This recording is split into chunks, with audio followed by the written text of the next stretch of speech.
Здравствуйте! Вы на моем рукодельном канале, с вами Любовь. Давно собиралась и вот наконец-то сшила себе небольшую сумочку. Снаружи решила никаких карманов не делать. Классика, минимализм. В проекте использована дорогая ткань, и за счет этого сумочка выглядит стильно и дорого. На клапан поставила 2 магнитные застежки. В комплект сшила небольшую косметичку. Все карманы расположила внутри сумки, потому что планирую ее использовать для телефона, денег и документов. Носить сумочку можно на плече или через плечо перед собой, чтобы была все время в поле зрения. На моем канале есть видео по пошиву разных сумок. Ссылку оставлю. Заходите, смотрите, выбирайте и шейте. Я сегодня буду шить из образцов мебельной ткани. По оформлению видно, что ткань не дешевая. Тактильно очень приятная. Образцы подобраны по 2 цветам. Оттенки хорошо сочетаются, и комбинировать их будет несложно. Каждый образец имеет свою маркировку и приклеен к основе. Отделить его не составляет особого труда. Радует, что клей не липкий, и образец можно использовать полностью. Есть еще образцы в таких же тонах, тоже хорошего качества. Думаю, что они мне тоже пригодятся. Из мебельных образцов собрала комбинированные прямоугольники. Их мне понадобится 3 штуки. Для боковой детали добавила полоску. Подкладка будет тоже не дешевая.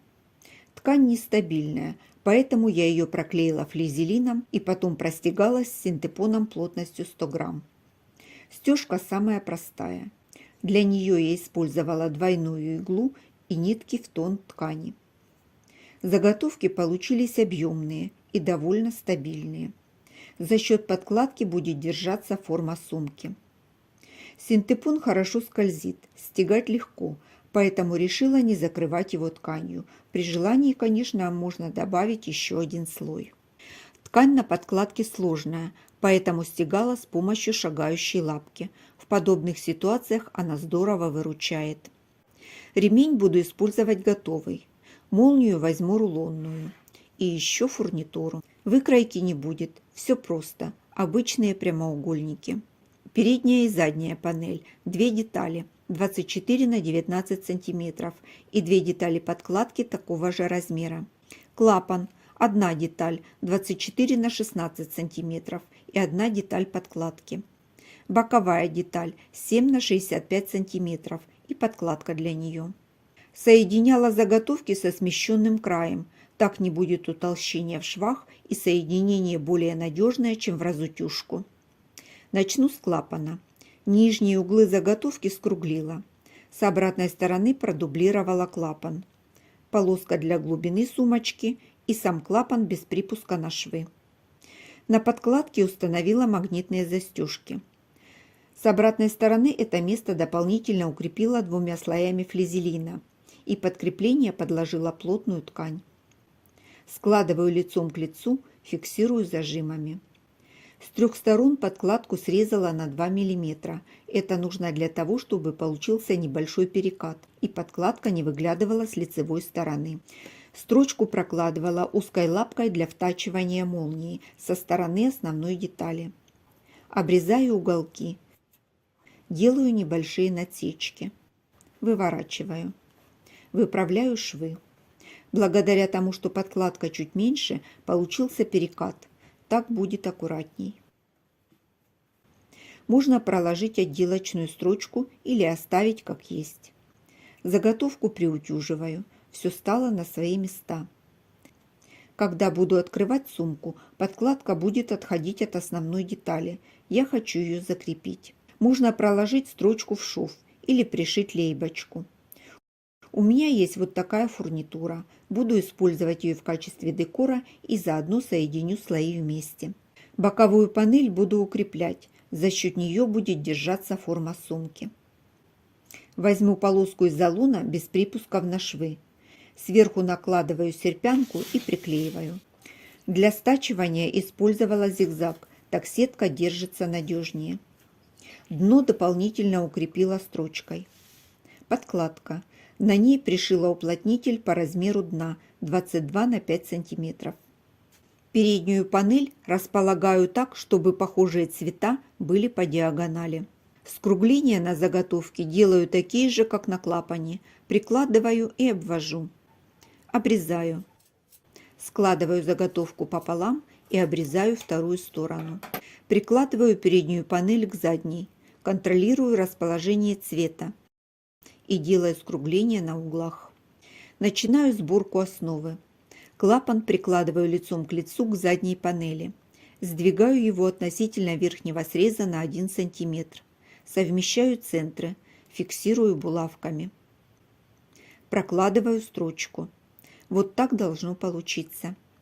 Беру боковую деталь, совмещаю центры, складываю лицом к лицу и соединяю от центра к краям. Фиксирую зажимами.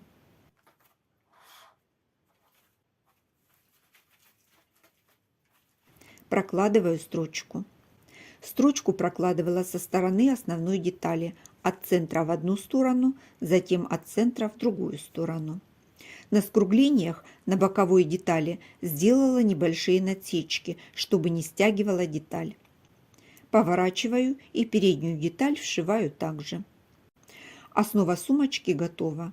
На боковой детали я делала небольшой запас, сейчас его можно срезать.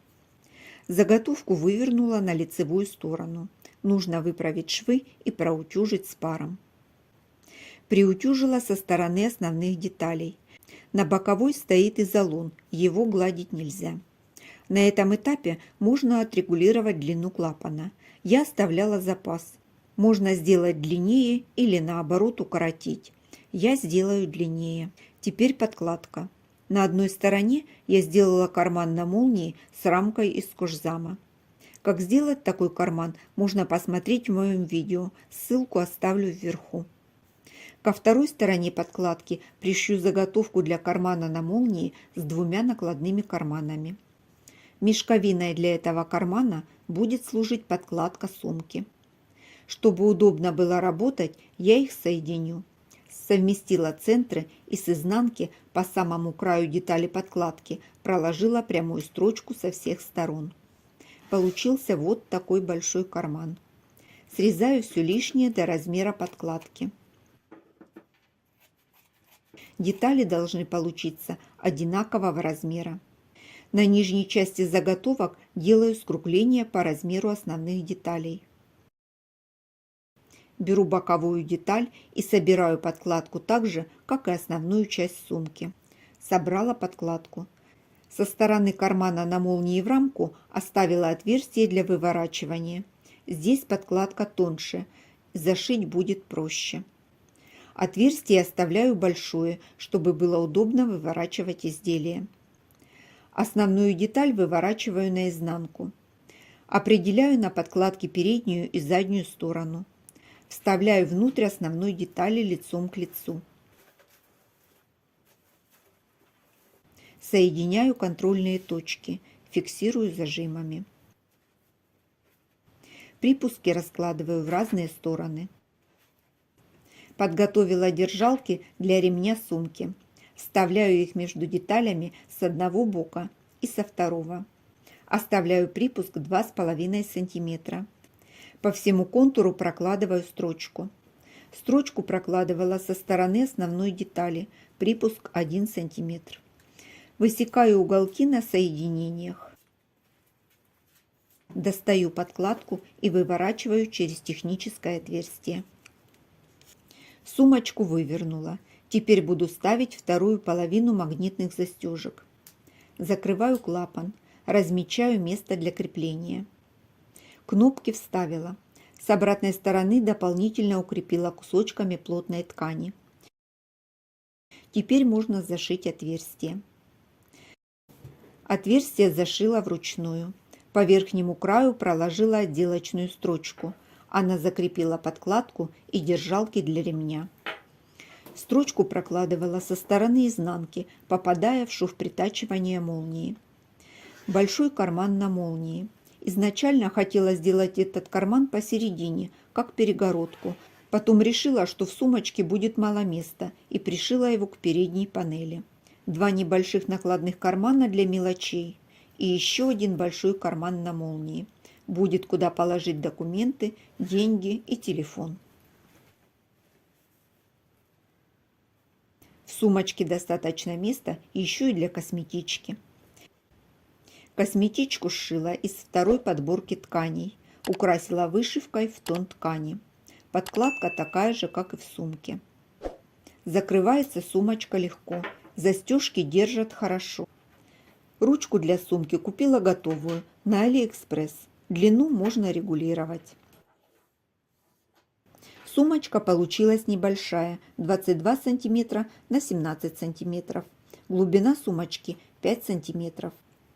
Она прекрасно подойдет в дорогу или сходить по делам. Цвет сумочки мне тоже очень нравится. Результатом я довольна, буду пользоваться. Хотелось бы узнать ваше мнение, что бы вы изменили или добавили. Жду ваших комментариев. Я их все вижу, читаю и по возможности отвечаю. Спасибо всем, кто смотрит мои видео до конца. А я на этом с вами прощаюсь. До встречи в новых видео.